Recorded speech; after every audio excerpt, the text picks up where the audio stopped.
It's on.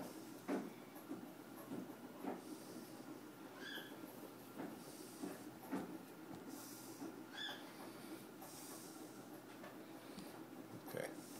Well, good afternoon, everyone. Thank you for being here. Do any of you ever feel depressed, stressed out, overwhelmed in life in general? Just a little bogged down? Yeah.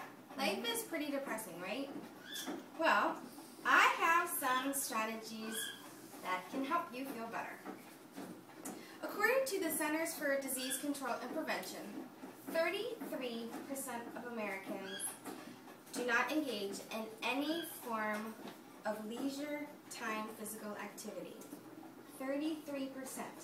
That's more than 3 out of 10 people don't exercise at all. That's a lot.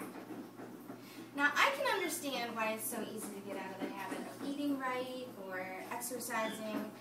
For me, from about the age of 18 to 24, I did no physical exertion. I didn't sweat, I didn't play sports, I didn't like to be outside, I ate horrible, and I didn't even own a pair of gym shoes. One time my friend said, let's go into the Foot Solutions, and I said, I don't wear gym shoes. And that was just who I was at that time. But now, since I've moved to Texas and I've been outdoors a lot, I've gotten really involved in physical activity and eating healthier and being more mobile. And now that I have been working out, I've learned a lot from my fellow athletes and gym enthusiasts. Today we're going to learn how to incorporate exercise into your weekly routine along with substituting simple foods, taking baby steps to have a healthier appetite, food, and lifestyle. I promise, if you do what I suggest, after a month, you will feel better mentally and physically. Now that we've gone over what I expect, let me start off about explaining some of your basic body needs. As living creatures, our body requires a few main things. We need air, we need to breathe, we need food for nutrition and to help us have energy to exercise, and we also need water. If we have these 3 basic units, we can sustain a minimal quality of life. That's all we need just to be average. According to the Mayo Clinic, studies have shown that simply walking at a brisk pace for 30 minutes a day can lead to significant health improvements. Walking lowers blood pressure. It makes it easier for your body to transfer oxygen to the cells in your body. It increases circulation. Walking also improves cholesterol levels and increases the good cholesterol while reducing the triglyceride levels. You can also prevent or manage type 2 diabetes by walking.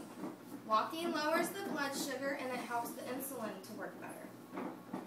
According to the American Heart Association, as of 2006, 81 million people, 81 million, had some sort of heart disease. That's a ton. Heart disease is the #1 cause of death. Let's look at some food choice alternatives to eliminate our chances of being one of those 81 million people. According to the nutrition section in About.com, red meat raises cholesterol and increases your chances of getting heart disease. Try only eating red meat once a week or every other week, or substitute that for meat or turkey or chicken instead. The second thing we can do is eat more fish. Salmon, herring, and sardines are a good way to get your omega-3 fatty acids. Fish also help by reducing your cholesterol levels. You also need fiber to maintain a healthy digestion. Instead of getting white bread, substitute for whole grain or wheat bread. So we've explored walking and how it can affect your health. We've also looked at different foods and how we can benefit from them. Now let's look at the benefits you will notice in your body. Exercising and eating healthier will not only improve the way you feel, it'll increase your mental health and overall mood. According to medicinenet.com, regular exercise increases your mental health by increasing your endorphins. Anybody know what endorphins are? Maddie, do you know? You know what they are. What are they? Makes you feel happy. Yeah, they make you feel happy. Endorphins, the definition of an endorphin are a group of amino acids which make up proteins that connect to certain receptors in your brain that stimulate a positive response. They make you feel happy or relaxed or just an overall sense of good. Exercise can help you cope with stress. We get stressed almost daily. This is a very stressful world.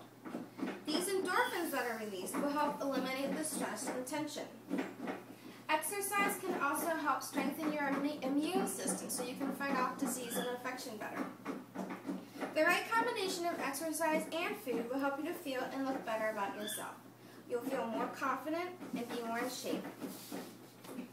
There are other aspects of your mental health that can be benefited from exercise. You can join a group that will help people who are socially isolated or they feel lonely. Sport teams are a great way to keep kids out of trouble. Join a walking group in your neighborhood. A lot of neighborhoods have running or walking groups, and you can get to meet people who you don't know and you have common with and you live around.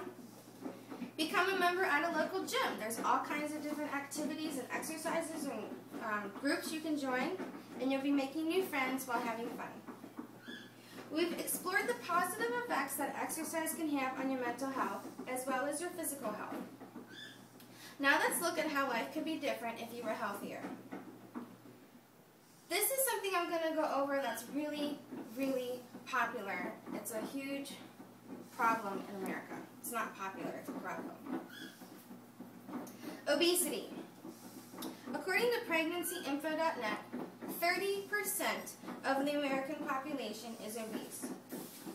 Obesity is defined as anyone who is 30% over their body mass index, or BMI. You can calculate your own BMI. You take your weight in pounds, and then you divide by your health in inches squared times 703. We can do this later, but I have a chart of what's healthy, what's not healthy. Anything over 20, anything over 30 is considered obese. Obesity can also affect people who are pregnant. According to PregnancyInfo.net, being overweight can increase your chances of being infertile. The fat that is stored changes the level of sex hormones that you release. Also, if you don't eat properly while you're pregnant, your baby can develop overweight and you'll have labor difficulties. If you do have bad eating habits, chances are that you will spread them to your children, and then your children will grow up being obese, and then that has a whole new set of its own problems. We have gone over a lot of information here. We've learned that eating healthier, plus a combination of regular exercise, has proven to benefit your lifestyle. Now I'm going to challenge every one of you to take one step to becoming healthier. The purpose of this speech was to inform you of the different ways that just a little change can help you feel better physically and mentally. I challenge all of you to pick just one physical activity that you like and incorporate it into your life, your week, 3 days a week for a half an hour. So if you like basketball, get a friend and play basketball 3 days a week for a half an hour. And also, one meal that you love, that you know you eat, that's wrong, substitute it for a healthier meal. Like, go out once a week instead of 3 times a week. It takes, according to Answers.com, it takes 21 days to form a habit. So if you do what I suggest for a month, it'll already be part of your lifestyle, and you'll welcome and enjoy the benefits, and you'll look forward to being healthier. Does anybody have any questions? Okay, also, when you start exercising, you have to remember that you're going to feel really, you're sore.